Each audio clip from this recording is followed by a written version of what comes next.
are proceeding with our program for the evening. I'll be handing over to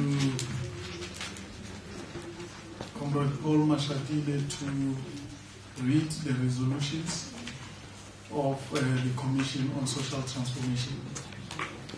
Comrade Paul will...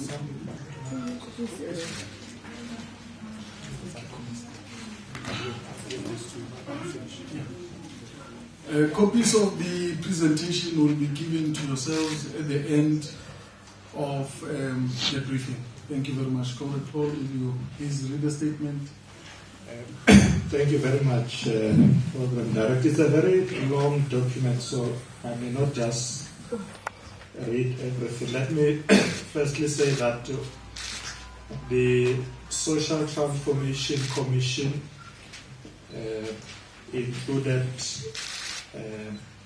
ourselves, people dealing with issues of arts and culture, Comrade Batabile, social development, sport, water, environment. Just that Comrade Edna is not able to join us, and Comrade Lindy Susuli. Who else am I missing? Yeah, but in the main is those issues. So I'm not going to read everything, but I'll try and deal with the main issues. Maybe let me start by saying, basically with social transformation, most of the proposals in that policy documents have been accepted by the Commission and also by plenary now. And the key focus really was firstly on poverty. We agreed that we should have a very comprehensive, overarching anti-poverty strategy. You will recall that one of the issues that have been raised sharply has been the fact that we have this triple evil of poverty, unemployment, and inequality. So we focused a lot on the issues of poverty. The Commission actually noted that despite a plethora of policies and programs and projects aimed at reducing poverty and inequality, these things remain stubbornly high, and that inequality stifles equitable growth, and the growth that does not occur tends to benefit those, the growth that does occur tend to benefit those already in positions of wealth and privilege. So that was a very important observation. Now, with respect to this anti-poverty strategy, we've agreed that there should be a white paper to be developed.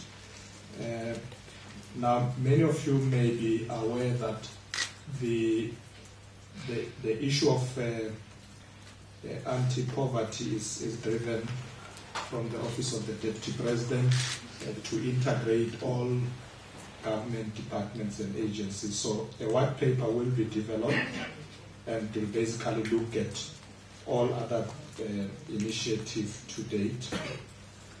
The Commission agreed that there needs to be a reviewing and development of appropriate institutional capacities for effective program implementation, which review must look at how to effect, firstly, effective administrative, legislative, and other necessary and radical changes to the current socio-economic transformation terrain. So I'll leave it there for now. The issue of anti-poverty strategic conference supported that.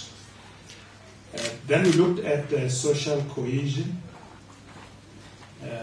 We know that issues of social cohesion cuts across what we do in arts, culture, heritage, sports, etc. And the emphasis that we need to also review the white paper on arts and culture to ensure that we ensure the promotion of arts, culture, and heritage as a contributor to addressing key economic, social, and environmental challenges. So those are issues that we are looking at, that there should be an audit of all cultural practices and basically to ensure that we emphasize on the culture of human rights and social cohesion and building the nation. On sports, Commission supported and plenary supported the National Sports Plan with the emphasis to school sport and also to ensure that adequate resources are made and reinforced to assist local communities through municipalities, etc. It was also agreed that the issue of sporting quotas be maintained in the National Sport Plan as part of ensuring that we attain sporting excellence, transformation of the various sporting councils and federations. Then we looked at the issue of water. I think the main emphasis here was also the review of legislation. Delegates felt that the current legislation need to be looked at. Comrade Edna has just joined us, and Comrade Edna just started with the issue of water. So the document here emphasizes legislative review, particularly, amongst others, to facilitate the removal of unused allocations from entitlement holders, the abolishment of water trading and changing the funding model. You don't worry, you will get the document. You will get the document. The abolishment of water trading and changing the funding model for the development and maintenance of infrastructure. I think the important thing here to emphasize that the Commission and plenary has now adopted this, that there's a need to urgently provide every household with quality clean water, which is in the short term, which in the short term can include portable purification tanks and water tanks for rainwater harvesting to promote food security. There was a very strong emphasis on that we try and reach every household. And I'm really doing summaries because there are details to all these matters. On environment, we agreed that making a fair contribution to the global effort to achieve stabilization of greenhouse gas concentrations in the atmosphere at a level that prevents dangerous anthropogenic interference with the climate system. I'm sure journalists know what is anthropogenic. Something very terrible. It shouldn't be happening. You can check the Oxford Dictionary. We have also agreed that we need to effectively adapt to and manage unavoidable and potential damaging climate change impact through interventions that build and sustain South Africa's socio-economic, environmental resilience and emergency response capacity. And of course, a few points were made there that we should support and strengthen local government because they deal mainly with issues of waste management and areas of air quality, so there need to be a lot of support at that level. Improve service delivery through integration of authorization, biodiversity management, and impact management. Strengthen compliance, that's one of the issues that were strong there. And of course, alliance of government systems. We also looked at the issue of the green economy. So it does deal with the issue of environment, but we looked at the opportunity to drive this as an economic activity. So it's important that we also indicate that there was a very strong emphasis of job creation through the green economy. It's something that we looked at. Then, of course, we also looked at social wage. Now, you know that we've got a lot of initiatives, various forms of grants that we provide, child support grants, old age pensions, and mainly these are initiatives that really look at those who may be falling within the cracks in our system. How do we cushion that? The emphasis here is that as the ANC, we will implement a comprehensive social security system which brings together initiatives such as free basic services that are provided mainly through local government, issues of free education for poor households, looking at transport subsidy for poor people, the workers in particular. I've already mentioned social grants, and in the main, expansion of the asset base of the poor through things like RDP housing or low-cost housing, support small businesses, ensure land reform programs, as well as looking at issues of private retirement savings, unemployment and accident insurance, and lastly, of course, the national health insurance system itself. Now, we look at all this as a package that constitutes social wage, because often people look at an individual grant. Now, if you take all these things, you can see that there's really a massive intervention in terms of cushioning the poor, whilst emphasizing the need for training and getting people into employment. Of course, we looked then at young people. The Commission firstly started by noting the fact that youth between the ages of 15 and 35 make up 41% of the population in South Africa. So it means the bulk of our population is actually young people. Adults between ages of 36 and 59 make up approximately 8% of the population. So if you have to intervene in society, in the economy, you have to look at this category of young people. And also we made note of the fact that because young people are the majority in our society, it means they carry the most of the burden of the ills of society, whether it's issues of HIV, AIDS, problems of substance abuse. You find that they are more prevalent around young people. We then agreed on the following, that we should come on or strengthen our strategies to retain young people in schools until they complete secondary school. Very important. Secondly, the need to be on an emphasis on skills development and unlocking opportunity in areas like public works programs and learnerships. We want to get as many young people as possible into employment through learnerships. In a sense, what we want to do is what we call the skills revolution.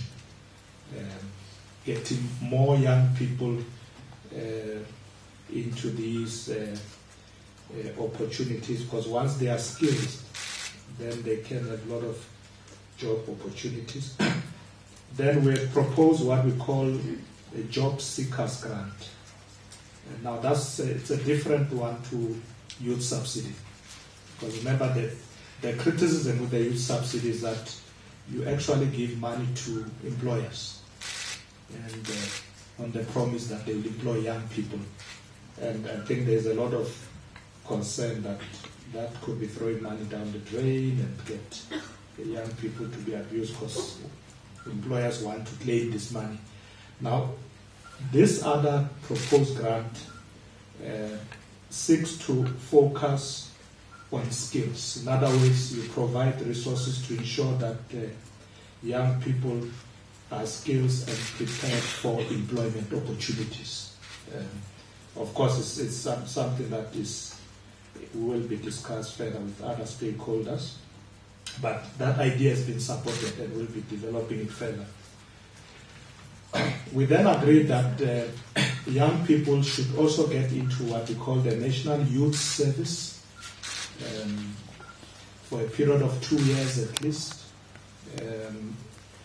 and that this should be made compulsory as far as possible, but that we should not introduce any idea of conscription, but get young people into a national youth service that can take place in various sectors of the economy. Because we believe that young people can get a lot of skills through participation in sport and recreation, vocational training, but also that the South African National Defence Force can also offer a lot of training to young people that are not necessarily teaching young people how to shoot, but a lot of other training. But the emphasis was that this National Youth Service should really strongly be tied to the education system. So it's really about training and skills to prepare young people to have employment opportunities. We then looked at issues of children. Now, the committee noted that children below the age of 15 make up 33% of the population. And therefore, this required significant societal investment in these young people. So the emphasis here was that let's get as many of these children into early childhood development program, including children from poor households, because in most cases you find that those who access these opportunities before they get to grade R's are children of those who can afford. That is important that the state must ensure that all children get opportunities for development before they reach grade R. And the Commission therefore adopted the proposal that the first 1,000 days campaign for children up to 3 years be supported. In other words, we adopted all the proposals with respect to early childhood development, with the emphasis that we should look at children up to the age of 3 years. There must be a lot of attention on them, and gradually also up to the age of 5 years. But the emphasis here is really that we need to strengthen early childhood development. Then we looked at human settlements and basically agreed that there's also a need there to review legislation to ensure effective cooperative governance, because human settlements takes place at various levels, municipalities, province. There was a strong emphasis that sanitation should be key in these programs. You know that in the past we've had problems of toilets in the fields and those kind of things, but sanitation should be key and coordinated as part of our spatial development plan to ensure well-located housing developments. We need to ensure that we provide affordable housing, therefore rental boards should regulate this. We've agreed that we should abolish hostels and change them into family units. And that program is unfolding, but people felt that it's taking too long. We need to fast track it. But in the main, in human settlement, we support everything that is already unfolding, but to strengthen coordination between the various spheres.